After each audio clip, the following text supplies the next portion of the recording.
Tonight, on Thursday Night Geeks, we welcome a legendary guest from Star Trek lore, the one and only Robin Curtis. As Lieutenant Saavik in Star Trek 3 and Star Trek 4, we'll talk about joining the Trek universe during such a pivotal cinematic moment, working under the direction of Leonard Nimoy, and what it was like stepping into the shoes of a beloved role with her own unique interpretation. And as the enigmatic Vulcan Tallera in the Next Generation's Gambit, we'll get her thoughts on portraying two distinct Vulcan characters across two very different Trek eras, and how the fandom continues to embrace her work decades later. It's a celebration of legacy, fandom, and one of the most graceful figures in Trek history, and it's right now on Thursday Night Geeks.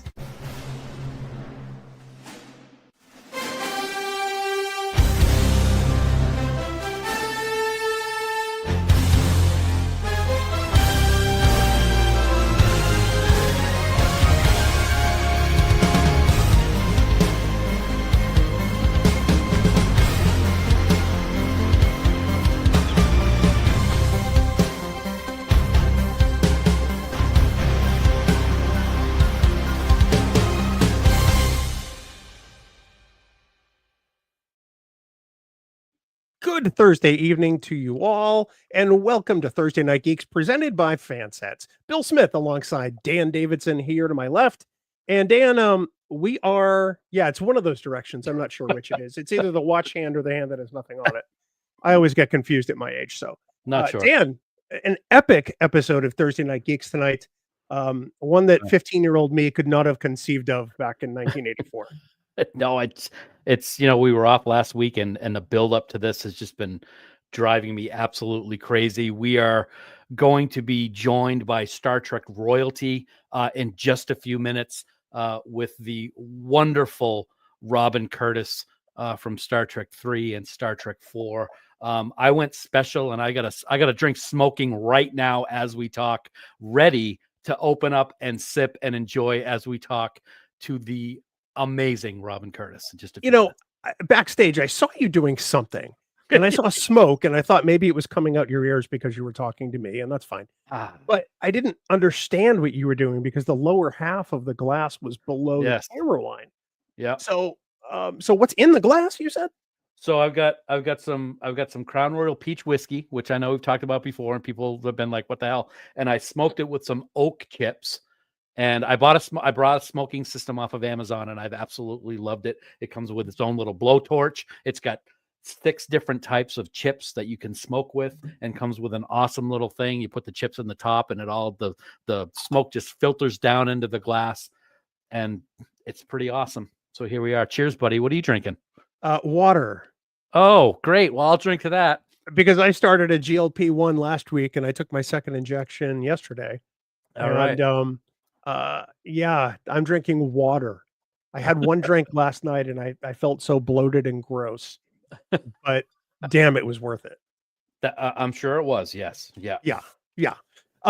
So does this mean we get to call you Smoky Peaches for the rest of the night? You can call me whatever you want, because I'm just excited that Robin's here.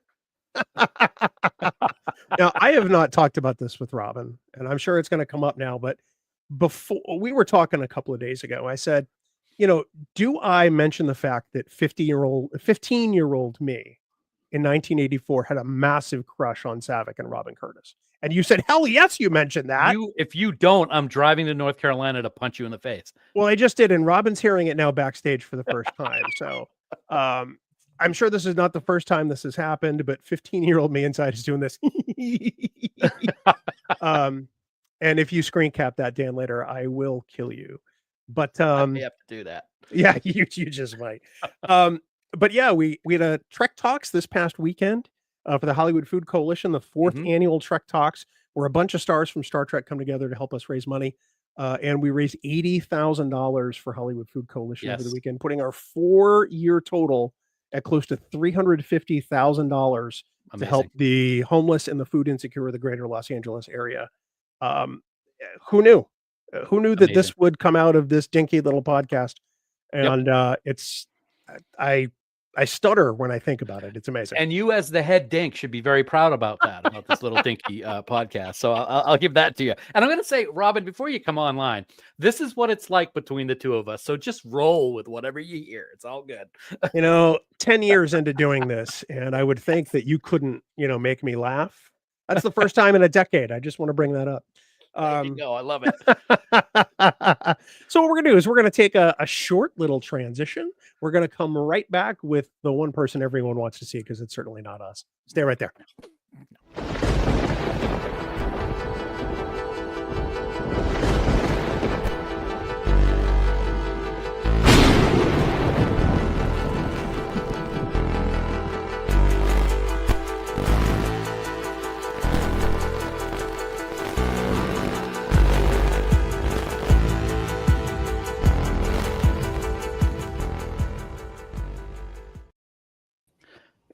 There she is.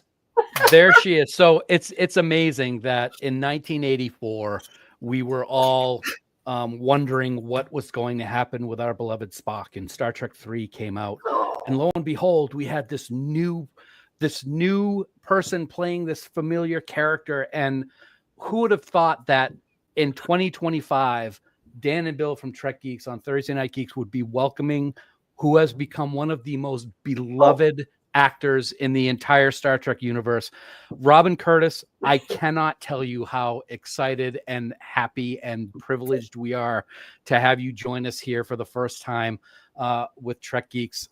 You are a legend. I cannot wait to talk about your experiences, and welcome to the show. Well, now that I'm completely verklempt. That's what we do. It's a specialty of ours. Yeah. Oh my goodness. You got right in there into my center. Thank you.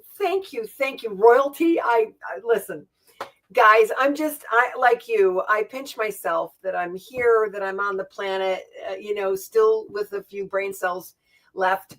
You go on about me, and yet I heard you say a moment ago, you have raised $350,000. What was it called? The Hollywood Food Coalition? Yeah, it's an organization in the greater LA area. Their job since 1987 has to provide a good, nutritious meal to the homeless and food insecure of LA.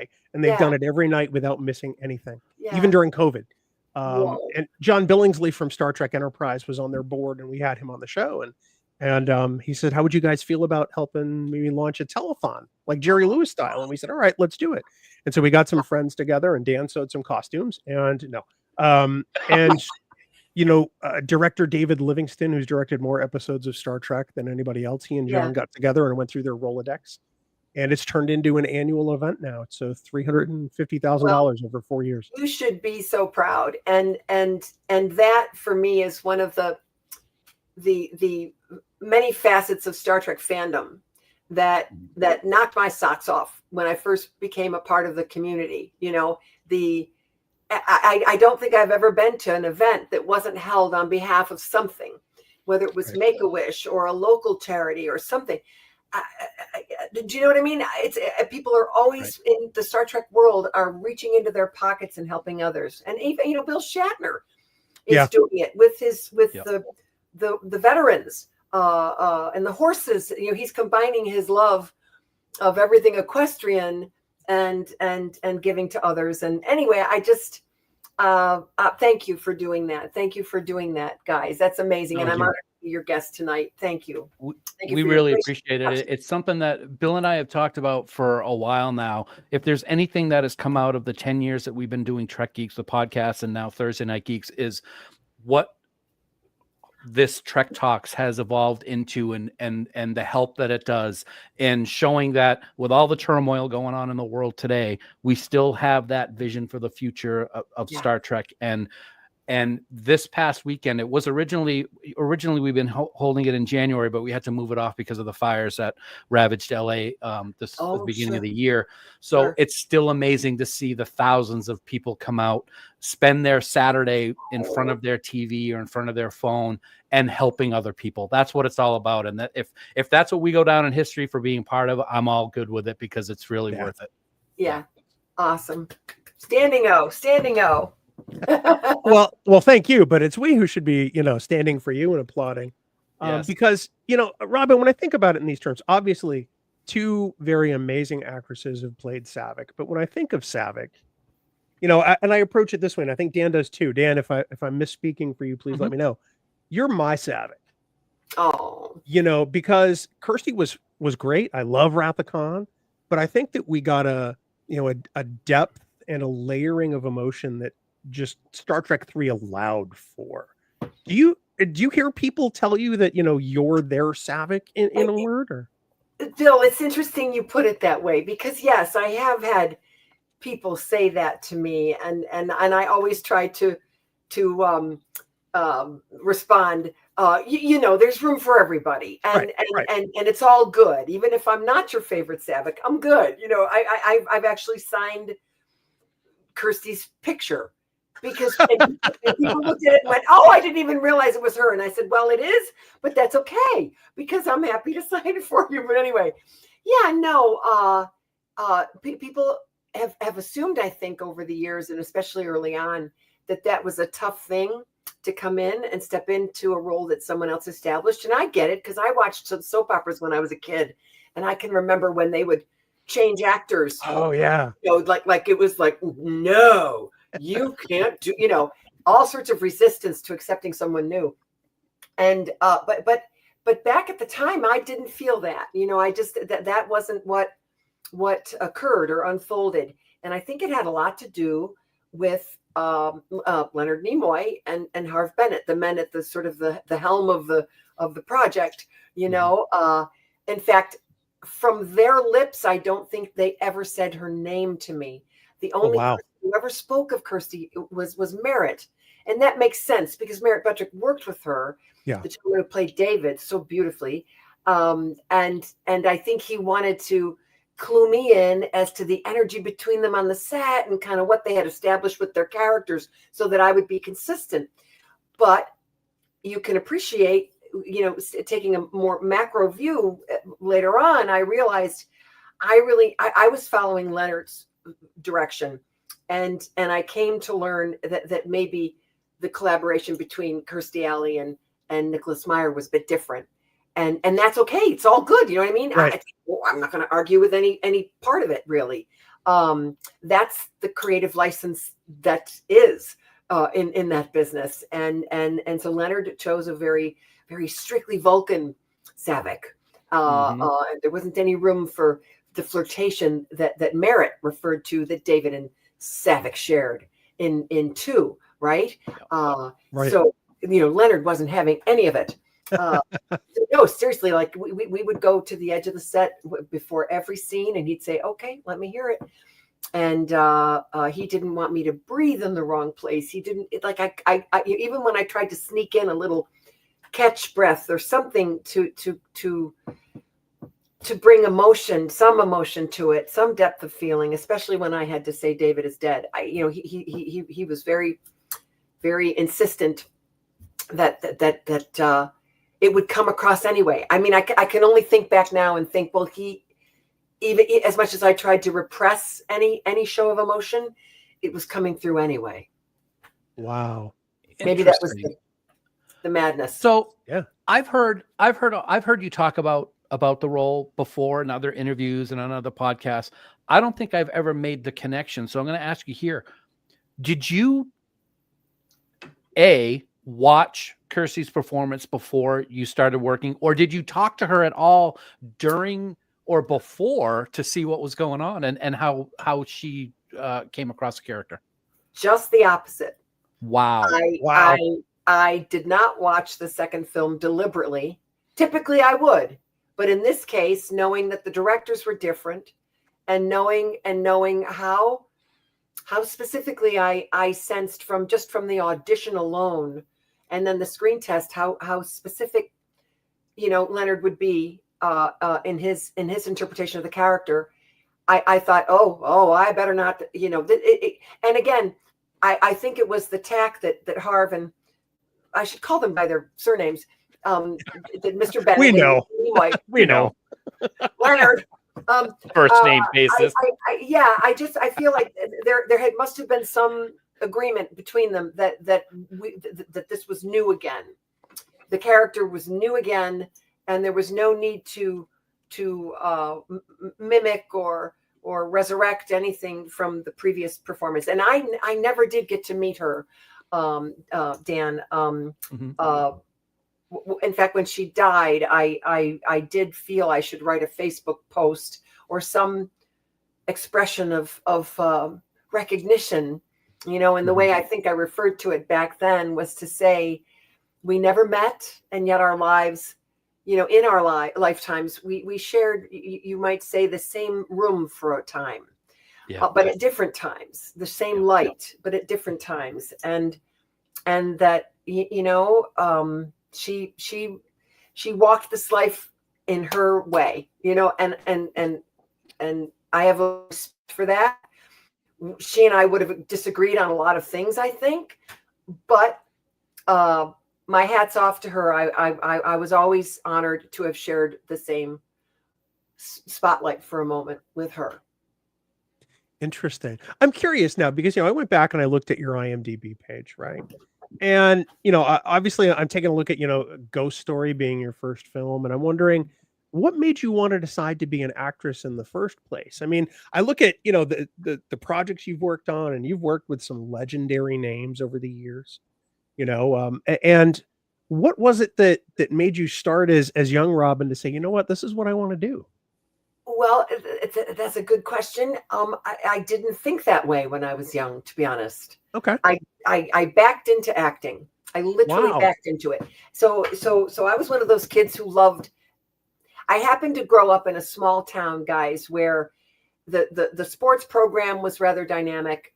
We had a hell of a music teacher who knew how to galvanize the whole community in school. She got the AV kids involved. She got the athletes who didn't think they could, put two words together on a stage to be the comic relief in the play. So she got everybody involved in the play, right? In the yearly musical. And I was musical. I came from a very musical mom and an athletic dad. So I played in sports. I was in student government. I was a cheerleader. Oh yeah, I did the band. I played the oboe. I was a cheerleader.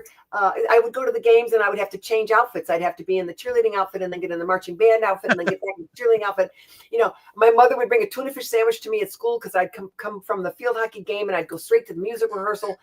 And I was one of those kids. And I realized after 4 years of college and a liberal arts degree, I didn't know how to do anything else but act. Like musical theater was the through line in my life. Yeah. And a good friend of mine who was a year ahead of me in college and had already spent a year out of college waiting tables in Syracuse, New York. I lived outside of Utica, New York. She said, "Hey, you want to go to the city?" I'm like, "Why not? What the hell?" And guys, it just was the gentlest touchdown. Do you know what I mean? Landing in the space gear. I got to tell you, I had a waitressing job within 2 weeks. We had a 1-bedroom apartment that we shared at trundle beds. I was in a play within weeks. Another friend from college invited me to show up to an audition. I got into this play. It went up on the Upper East Side, I believe, is where we performed it. And somebody came to see it and said, "I got introduced to my agent." I had an agent within like 4 to 5 months of moving to New York. Cray. Like that just doesn't happen. And these people, they were an older couple. They never had children. They kind of adopted all the actors as their surrogate kids. And Lester and Juliette Lewis, they started sending me out for commercials. And she smoked Pall Malls and he had a pipe. And yeah. And then that same friend, her name is Nancy Wade. I connected with her again during the pandemic, as many of us did during the pandemic. We reached back and, to older connections in our lives. Yeah. And she at that time was working at Ted Bates, which was very big advertising agency. And she calls me and she says, "Do you want to see your auditions?" And I'm like, "I could. You mean, I've come in for you and I've been put on camera. I can see them. You still have them?" "Yes." So guys, I went in to see them and I was doing everything too big because I came from musical theater. Yeah. Mm-hmm. So my point is, I tell people, they say, "Oh, how did you get into show business?" And I say, "Listen, go to school, get a good education, make good friends, because the high tides lift all the boats. And when your friends are pulling you along and you're pulling them along, I've got a place to live, you've got a waitressing job, okay. Maybe you have a chance in hell of succeeding somewhere along the line. I mean, Nancy Wade in 2 strokes, inviting me to audition and then inviting me to see my commercial auditions later in time. I learned, exponentially, I learned that what I was doing in those auditions was wrong, that the work in front of the camera needed to be much smaller. And I got my first national commercial for Oil of Olay. Oh, wow. Skin cream. Yeah. 23 years old. Yeah. So it just kind of all spun from there. I didn't grow up wanting to be an actress, not at all. In fact, I was worried pursuing the profession would spoil it for me otherwise. Do you know? Interesting. Do you know what I mean? Like I love movies. So no, we're here. No, we're good. Yep. I think there was a Everybody momentary freezes blip. once in a while. Okay, good. So, and I'm sorry, so I you're do doing... prattle on. So cut me off if it's you okay. need to. Oh, hell that's no. what we like. Hey, I would rather hear your voice than his voice any day of the week. So that's totally fine. No problem at all. So you're doing these commercials, you're starting to get your feet wet, and then this role comes up. Did you have any idea what you were stepping into with what the Star Trek universe is like, and how now, so many years later, that love for you and your character has seemed to just only get bigger over time? Were you expecting any of that when you were first checking out this role? Oh gosh, no. So by this time I had left New York and I moved to Los Angeles because my representatives thought I would, there was more work to be had in the Hollywood market than there was in New York City. And I met Elsa Bergeron at the Paramount lot when I first got to LA. And she remembers me a little over a year later when the part of Saavik came across her desk. And I did know what Star Trek was, absolutely, because I watched it as a kid. Mm-hmm. And my older brother was a particular fan. He understood the depth of what the storytelling, what Gene was trying to say. Me, I was more engaged by the erotic, interrelating between Kirk and whatever gorgeous woman they would have on that week, the guest star. Truly, I mean, that's the part I was all fascinated by. I think my hormones were in overdrive as a young prepubescent. But my brother understood the technology and the futuristic thinking and all of that. So I knew when I stepped onto the Paramount lot and I walked into Mr. Nimoy's office that this was a big deal. Now, did I know about the convention experience? Did I know that this would be a part of my life for the rest of my life? Mm-hmm. No. About that, I had no clue. But I did know that the movie had gravitas and respect and and it was a big, it's like I was pinching myself, trust me. I was beside myself with excitement and anticipation, and that maybe it could work out. And I think, again, a very unusual turn of events in this little story. I met Mr. Nimoy by himself. Like, that doesn't happen. He met me one-on-one. And that is so much less intimidating than it would have been had I met like 15 people in a room. Right. And I'm not sure who to focus on. And very often you're not introduced and you're just there to read lines with a casting person and the other people are watching you. And you just hope to hell you don't, fall over yourself. And instead it was just Mr. Nimoy and I having a little conversation. And he was so generous. Guys, he picked up my sad, diminished resume, with these upstate New York musical theater the credits. Tell me, what was it like to play Nancy and Oliver? And and he was just so kind. He right out of the gate, I'm like, oh, this guy's a good dude. He's being generous with my sad credits. I do think, and I learned this. I did an interview, guys, last summer with Mary Jo and John Tenuto. Do you know the Tenutos? Have you heard of them? Oh, yes. Yep. Marvelous couple writers steeped in Star Trek canon and lore. Can't wait for the book.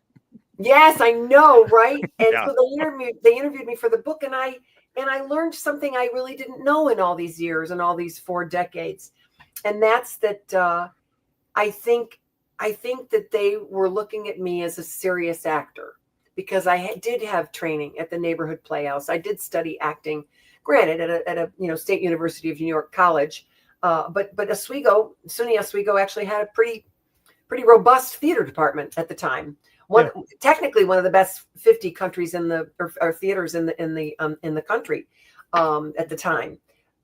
So, and I didn't know that. I didn't know that maybe Kirsty, there were some issues on the set apparently, and I believe an acting coach was brought in at some point for her, and so I think there was a desire to find someone maybe a little more grounded in their methods, in their discipline, and certainly I do believe I brought that. I'm not patting myself on the back in any way, but I was well trained and fairly well behaved. I always tell people I may not be the best at what I do, but I'm a lot of fun. I make everything a lot of fun. That's us. Yeah. Right. So you're talking about how you're in a one-on-one with Leonard Nimoy, and he's this great guy, and he's asking you questions. Were you at any point like, holy shit, I'm one-on-one with Mr. Spock here talking about a Star Trek movie? Absolutely. Oh my God. No, Dan, it was cuckoo for Cocoa Puffs. And he said, do you mind if this was the other thing that was unusual. Would you mind if I record our visit today? Like he put it on a camera, on video. Yeah. I'm like, not at all. So what that did was that eliminated the need for me to go to a callback. Mm-hmm. To go and now do this, and he also asked if I would be willing to read some scenes. And I said, of course. And he sent me out to the waiting room and he had me study them for a moment. And then I went back in and that got put on tape as well. His interaction with me in these scenes that we did. And so he eliminated the need for me to go to a second callback and a third callback and a fourth callback where more and more important people are in the room and the stakes get more and more dear, and your nerves are off the charts. Yeah, and you just hope to hell that you do whatever it was that inspired his interest in you in the first place, and all of that went out the window because he recorded it. Wow. So I didn't have to go back to meet anyone. I didn't have to do it again for Harv Bennett. I didn't have to do it again for him and Gary Nardino, who I think was head of films at Paramount at the time. Yeah, so it was this weird, unbelievably unthreatening, gentle audition process. And then he shook my hand at the end of that visit. He said, Robin, I have no doubt you can play the part. That's what he said, almost his exact words. But now it's up to the powers that be. Like there are other people now I need to talk to and I need to, whatever. So sit tight. In other words, you can go home knowing you did good today. And now we'll see what happens. And the next time I was there, well, you know what? I want to say that the next time I was there was for the screen test, but it wasn't. I went over to just say hello to Harv Bennett. Literally to stand outside his door. He came to his office door, and he just said hello very casually. I don't even remember the conversation, but I remember he was a very polite guy. They were gentlemen. They were real gentlemen. In my memory. And then the next time I went back was for a screen test. Wow. So was anyone in the screen test with you? David was there. Merritt Buttrick was there. Oh, cool. David. And there were 2 other actresses, but I was kind of told, it was hinted to me by someone, they're just here to, to make it look like we're entertaining more than one option. But it's real, if you don't screw it up badly today, it's yours. And it's like, nice. So no pressure. We tried different makeup and we tried different hair and we settled on the look that you see, which I think is lovely. I think maybe Sylvia Abascal had something to do with that. The natural hair, my natural curly hair, the ears, and of course I would never have done it without the eyebrows. And do you know, guys, it wasn't until maybe a couple of years ago that someone brought my attention to the fact that Kirsty never did her eyebrows. I never noticed that. That's I weird. never noticed that either. No. No. Well, yeah, they're not Never Vulcan. noticed I've seen that movie at least 50 times. If Right? I've seen it once, and I have never noticed her eyebrows. So our brains are sort of filling in for the missing eyebrows. We're seeing them, but we're not seeing them because our brain is making up for it somehow. Wow. I know. Yep. It did for me too. Yeah. I would say that my eyebrow and then added the little bit of hair. Not a big deal, but nope, not at all. Yeah, it was a thing. I would say that they got the look absolutely perfect because, as Bill mentioned before we brought you on, 2 15-year-old guys in 1984 sweet. Seeing this Romulan Vulcan woman on screen, major crush going on. Major. Oh, good Lord. Like, I had Saavik photos cut out of like Starlog magazine and like taped to like my wall. Yeah. I mean, and I feel like a real tool admitting this now, but I mean, how can I not? I'm actually talking with Robin Curtis. So, but yeah, it was that kind of, that kind of thing. Like, wow. Thank you. I mean, it's wow now, don't get me wrong, but because it's like, at 15, I'm never going to meet Saavik. Come on. And here I am. Look, here you are. Oh my God, I know, right? Oh, God bless you. Thank you. You make an old gal feel good. That's one of the cool things about getting to talk about Star Trek is all of the people from the franchise that we've talked to over the last decade who have all just been wonderful, and so humble about the fact that this thing has changed this fandom. Even movies like the newer ones have brought new people into the tent, and it just propagates the legacy of Star Trek. And I think that for those of us in Gen X, like Dan and I, it's we kind of got in on the really kind of beginning time of Star Trek from when it started in reruns, or I should say the beginning of the popularity, when it started in reruns, and then when the first film started, it was really kind of a prime time to be a Star Trek fan. So this is, for Dan and I, this doesn't get much better than this. I mean, this is like opening up the treasure chest and be like, oh my God, I just won the lottery. Thank you. I don't know what I did to be so fortunate, to be so this lucky, sincerely. It's been a blessing on so many levels. I can't, way too many to count. And one of the most significant happened at the time. Do you know my dad was diagnosed with cancer in June of 1984? Excuse me, 1983. And I was cast in August.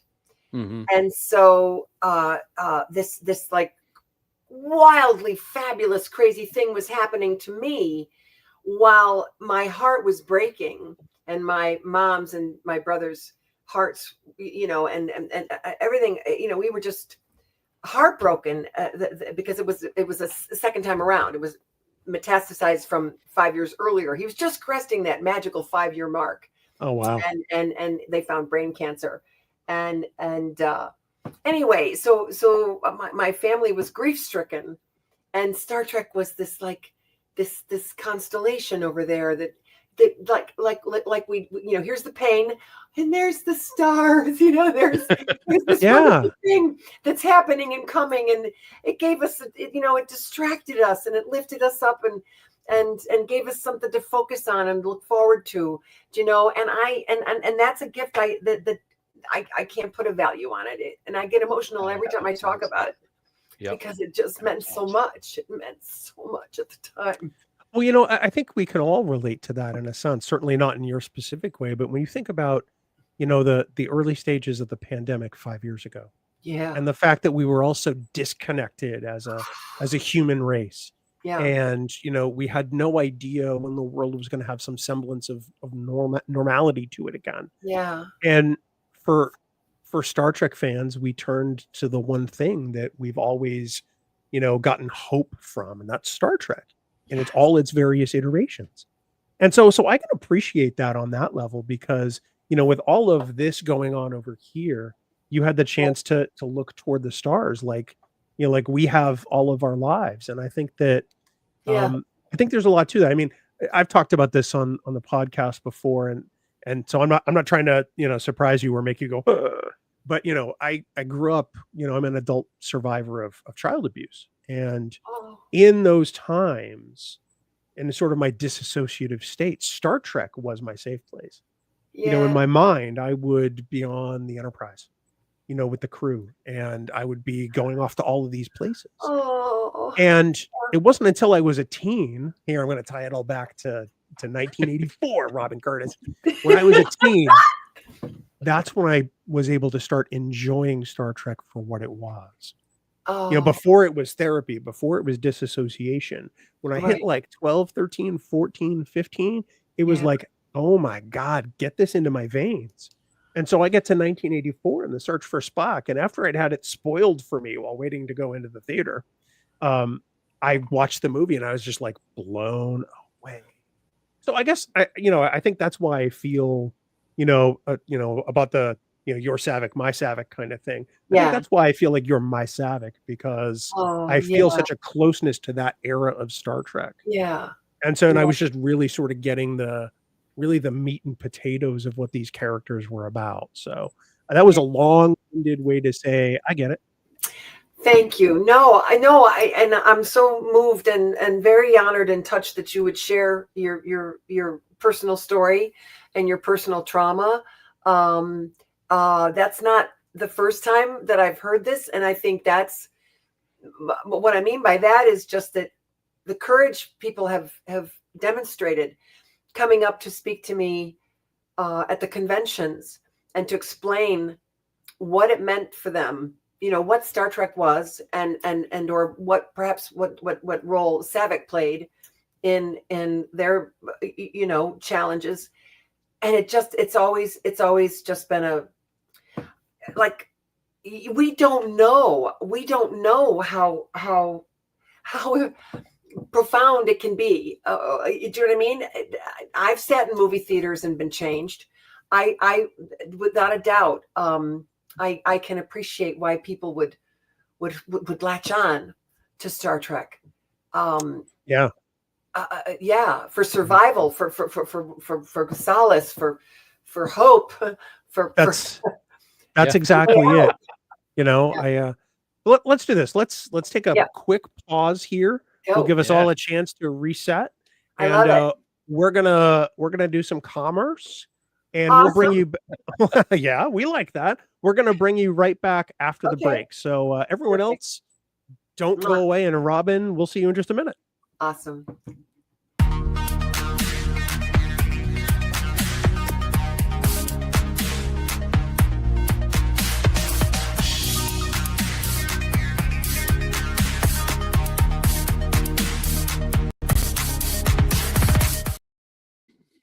Dan, of course, we have to thank our dear friends at Fansets for being the presenting sponsor of Trek Geeks and Thursday Night Geeks. I don't know where we'd be without them, buddy.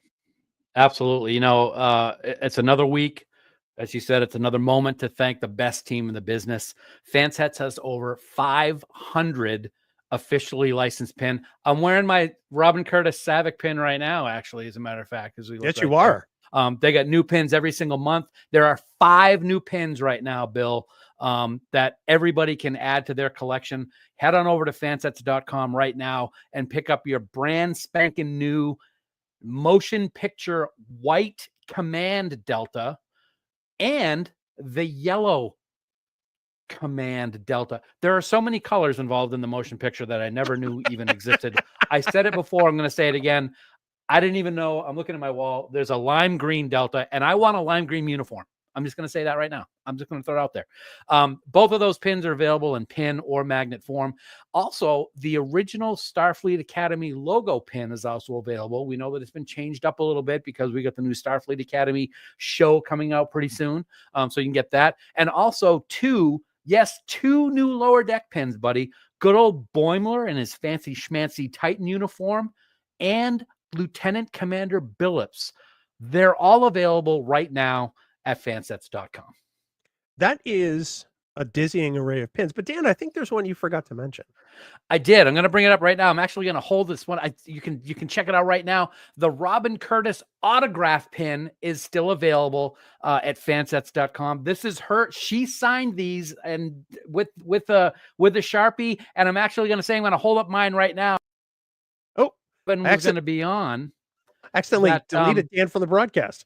That's okay. As you can see, I was holding it and I was so excited that Robin was on that my hands were sweating and I didn't protect this before I stored it. So Robin, you need to re-sign this for me because I just rubbed off all the ink because I'm so excited that you're here. So yeah, there you go. Go check it out. It's at fansets.com. The Robin Curtis autograph pin. You want to add it to your collection? Absolutely. Yeah, you do. And mine, I want to say, is neatly stored inside a hermetically sealed bag because I'm smart enough to not touch it with my grubby little hands that I maybe wash once a day. Right. But no judgment, Stan. Anyway, of course, everyone get all these pins. Get the new pins, get the old pins, get the autograph pins, put them all in your cart. And then at checkout, enter the special discount code word Trek Geeks. That's Trek Geeks in all capital letters with no spaces for 10% off your entire order at fansets.com. And of course, Dan, when you order more than $30 on fansets.com, do you know what happens? Free shipping. Free shipping. We've got to come up with like a drop for that, where it's like, some crowd announcing free shipping. Oh, I think I know a guy who can do that. I don't. Check it out. Because he's not that bright. I'll see what I can do. Yeah. Fansets. Our pins have character. And we thank our friends at Fansets for being the presenting sponsor of Thursday Night Geeks. Dan, let's move on to our other friend, JC at Kryptonite Creations. I want to share something with you here because JC sent me the new additions to the store that are happening right now. Are you ready for this? Yeah. First off, and that's the wrong thing. That's Robin. That's Robin. Let's see if I can add this to stage here. I'll just start looking at my little tricorder here from Kryptonite Creations while you're pulling up the special website. This is why we do it live. Okay. That's right. Look at that. Beautiful. There we go. Oh, Lower Decks. The Lower Decks Type 2 Starfleet phaser 3D printed for you. I mean, I'm too dumb to run a 3D printer. Let's be honest. Dan would tell you that's true. Plus all the maintenance and all the supplies. Why not just get the 3D stuff from somebody who's going to sell it to you cheap? So you've got this one. Dan, you want to see what's next? Do you? I do. What the heck is that? It is wall art. What? Isn't that really cool of the Starfleet is badge? Amazing. Yes, that is awesome. Yeah? Wow. You want to see what's next? Oh, there's another one. There's more? Yeah, there's more. I can drink. Ah! Dan, if you're seeking Jamaharon, you can put a Horkon on display and send that message to those who may be interested. Just throwing that out. I like that. I'm going to buy one of those for Robin if she wants one. These are all on sale right now at kryptonitecreations.com. And Dan, by the way, if you order before midnight tonight, JC is going to throw in one of these Enterprise kit cards. It almost looks like the old, models where you break the pieces apart and it creates a little 2D model of the Enterprise that you can pretend you're flying or, throw at your podcast partner or do whatever with. But that's pretty cool, isn't it? That is awesome. He's got some awesome stuff. I mean, he's already got awesome stuff like this. We've talked about the Discovery Phaser for several weeks. I mean, this thing is just absolutely beautiful. But this new stuff, see, you're keeping stuff from me. I didn't know anything about this. And I know.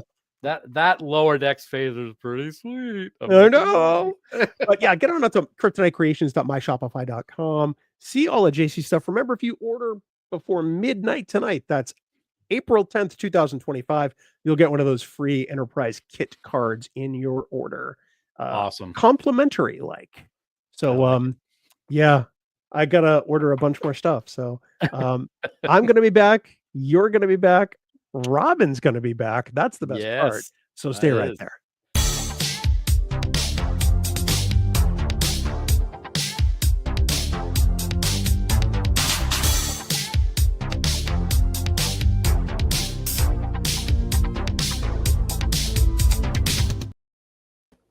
It's amazing. It's we spare no expense. It's like having the Chilean sea bass on the menu.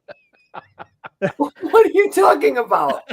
It's We just do Bill. that. He just goes into. So, Robin, I got to tell you, I don't know if you were listening when we did our commercial just a moment ago for Fansets. I had the pleasure of purchasing one of your autograph pins a couple of years ago, and I was so excited. It's all like ruined. Yeah, so you need to re-sign this for me. You get lifetime rights. Nice. I'm bringing that your autograph freshened anytime you like. That's fantastic. I love it. Not? I know, right? Smells, Shatner's not going to do that. Come on. Did I say that out loud? Oh my God. He just might. The man has changed. Yeah, I've seen that. He's a big teddy bear now. That's awesome. He wants to do as much good in the world as he can before he goes. Yeah. And he's living up to it. I hadn't seen him, guys, in 40 years. And there he was in Ticonderoga and sat next to me, at the big prime rib supper at the lodge across the street, from the museum. And he was lovely.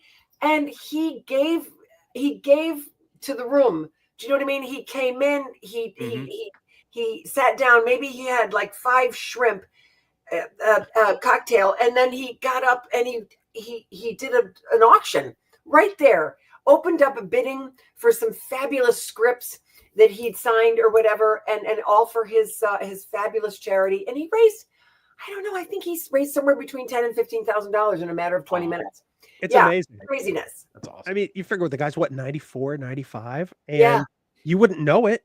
No. I mean, he's going to space. He's still doing the convention circuit, Yeah. I told him if he was on Bumble, right, which is the dating app, I would swipe right. I would swipe right for him. That's right. Yes. Love it. I love it. He was lovely, and he has the energy. He must have done 4 tours through the museum that day, and talk and photo sessions and autograph sessions. The dude is just, I mean, he was even on The Masked Singer, for God's sake.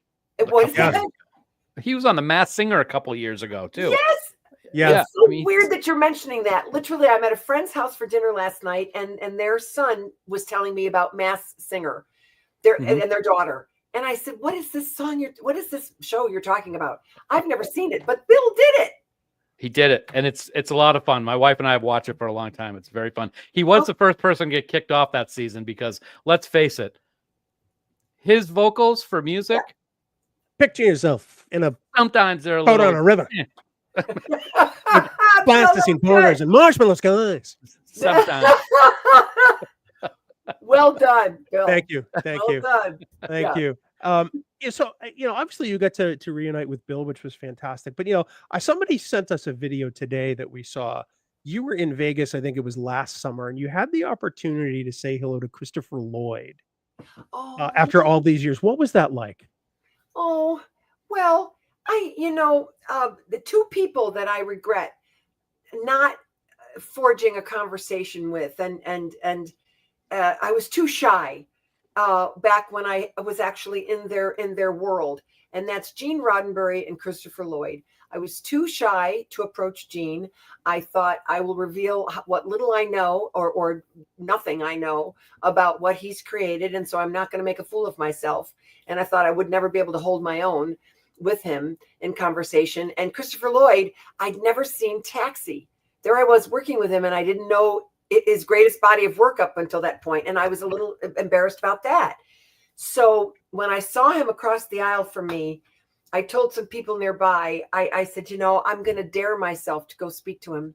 I'm going to dare myself to walk across this aisle and shake his hand because I didn't at the time. I was too shy, and I don't want to miss this shot. And so somebody overheard me. I go and they took a picture, and it meant so much to me. But he was lovely. He got a tear in his eye. I said, Mr. Lloyd, I was a young actress at the time that I worked with you on Star Trek 3, and honestly, I was foolish that I didn't speak with you then, but I want to tell you now how much it meant to me to work with you, and also what an amazing body of work that you've achieved in your life. Mm-hmm. and like, wow, like, I'm so happy for you that you've had such a rich and full career and profession as an actor, director, producer, all of it. And he took it in, I could tell he really, the eye contact and the little moisture at the corner of his eye. No, he's the real deal. He's a lovely man. And get this, guys. So Otoy, who is the company that and Roddenberry Archives, Jules Urbach, who runs Otoy, created Otoy, is the CEO of Otoy. He is everything Otoy and has assembled an amazing team at his company. And he's the childhood friend and still working with side by side with Rod Roddenberry and the Roddenberry Archives.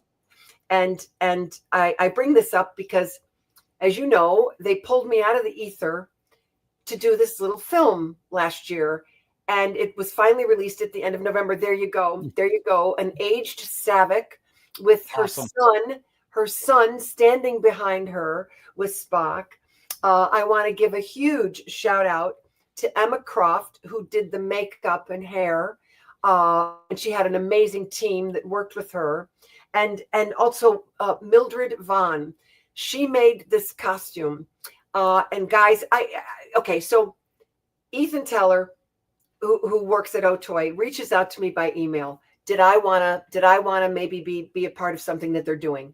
And without having a clue what it was, I wrote back, yes, 1,000 times yes. Where do you want me and when? And so literally when I flew out there in June of last year, I didn't know what we were doing because first of all, I don't grasp the I think highly intelligent people can understand what CGI is and what rendering is and all of that stuff, guys. But that's not for me. I'm more, at a base level, and and I'm just an actor, and so I wasn't really sure what I was there to do. So when they started to put me in this makeup, I'm like, oh, what's happening? Oh, so I'm not playing Saavik now, like what she would be now. I'm playing Saavik in the future. And then they put me in the wig, and I'm like, oh my gosh, this is amazing. And then and now I'm starting to get a sense of the story, but only a sense. And then they put the gown, and I got emotional because I looked in the mirror and I said, oh my God, you've given her a life, a deep, rich life. Like I could imagine that Saavik had done important things, and that she had lived with grace and with intelligence and humility, and then and then it was revealed to me, holy crap, I'm gonna be in a moment where I see Kirk again for the first time, and the gentleman looking all Vulcan behind me and so handsome is my son. Oh my God. So you're breathing life to the fan fiction and to the plot point that the studio so kind of rudely dropped all those years ago. Do you know what I mean? Right. Like I say, oh my God, Saavik and Spock. They had a thing, and you left it on the cutting room floor. And here was Jules creating this lovely homage to Kirk and to Spock, but also to give Saavik that it's like he gave us all a coda, the most beautiful coda one could imagine, for our lives and careers in a way. Kirk and Spock get to say goodbye in such a meaningful, beautiful way, and I get to have had a life. You didn't see me live it, but you got to see it, represented in the present, looking back. And why did I go through all of that? Oh, because my work with Otoy, right? They've been so generous to me.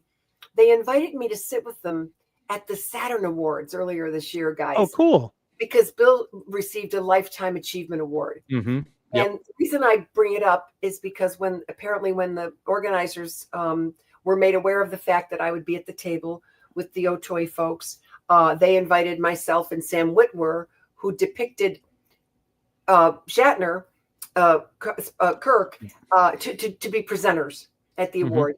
So there I was for the evening, all gussied up and with my girdle on, and well, they call them Spanx now, and who should be on stage, also receiving an award, but Christopher Lloyd.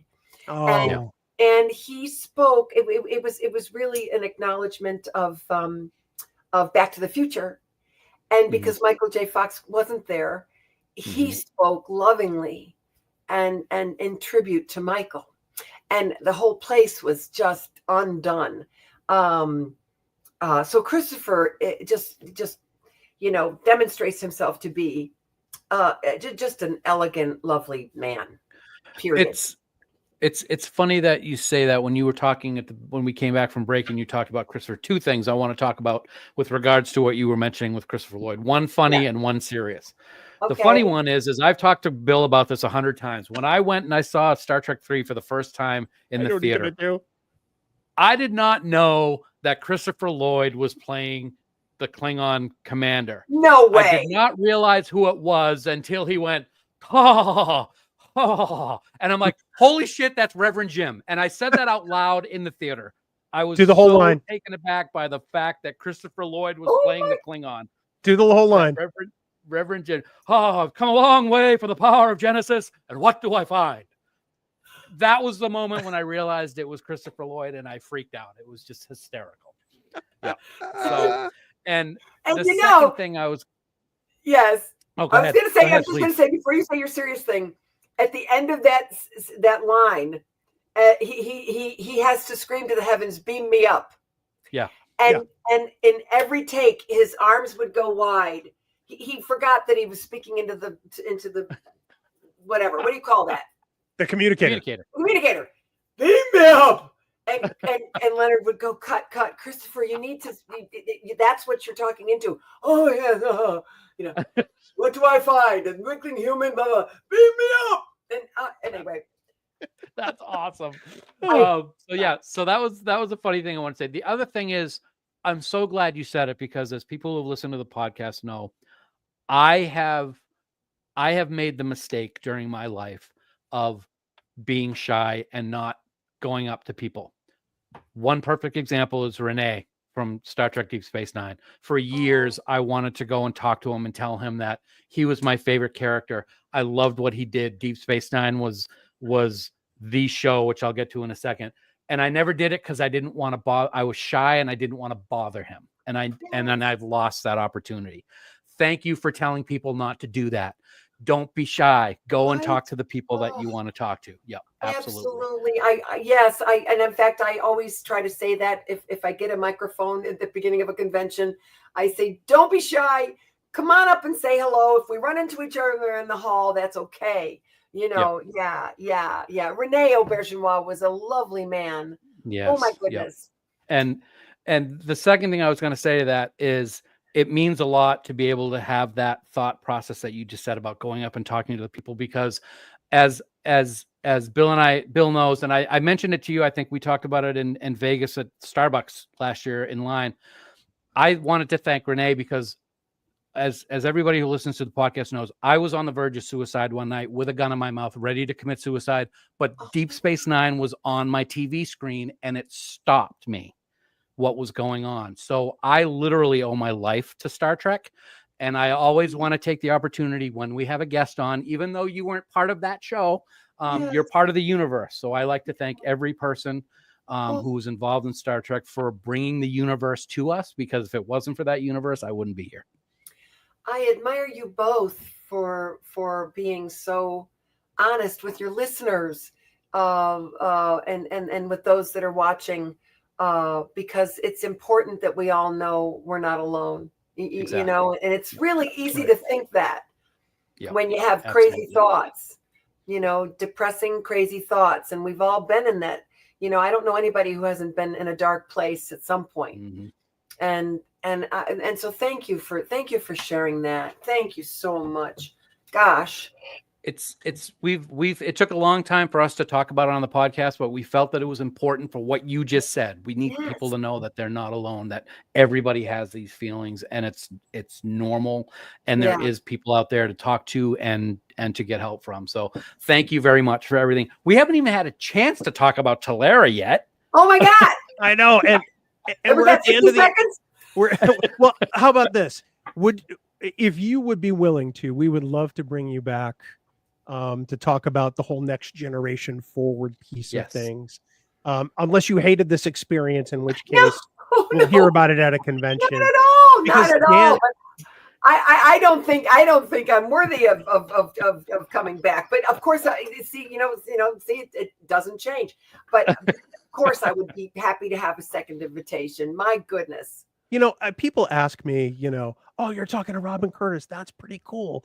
Do you know what she's like? And the words I typically use, and I mean this genuinely from my heart, Robin, you are sunshine personified. Oh, the first time we saw you at Trek on Daroga, I think it was about 5-6 years ago, you walked into a room and you just beamed with positivity and joy.